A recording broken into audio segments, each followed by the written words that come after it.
ಗಡಿ ಭಾಗದಲ್ಲಿರುವಂತಹ ಬಾಗೇಪಲ್ಲಿ ತಾಲೂಕು ನಮ್ಮ ದೇಶಕ್ಕೆ ಸ್ವಾತಂತ್ರ್ಯ ಬಂದು 70 ವರ್ಷಗಳು ಕಳೆದರೂ ಸಹ ಬಾಗೇಪಲ್ಲಿಯಾಗೇ ಇದೆ.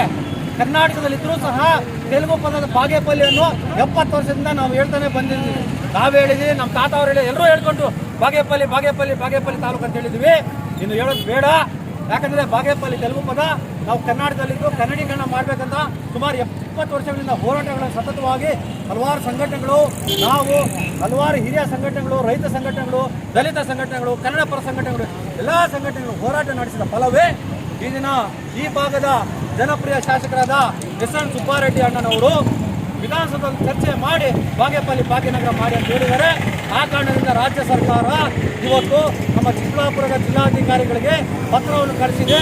ಬಾಗೇಪಲ್ಲಿಯನ್ನು ಭಾಗ್ಯನಗರ ಮಾಡಿ ಅಂತ ಹೇಳಿದ್ದಾರೆ. ಈ ಕಾರಣದಿಂದ ನಾವು ಇವತ್ತು ಸಂಭ್ರಮಾಚರಣೆ ಮಾಡ್ತಿದ್ದೀವಿ, ಪಟಾಕಿ ಸಿಡಿಸ್ತಾ ಇದ್ದೀವಿ, ಸಿಹಿ ಹಂಚಿಕೆ ಮಾಡ್ತಾ ಇದ್ದೀವಿ.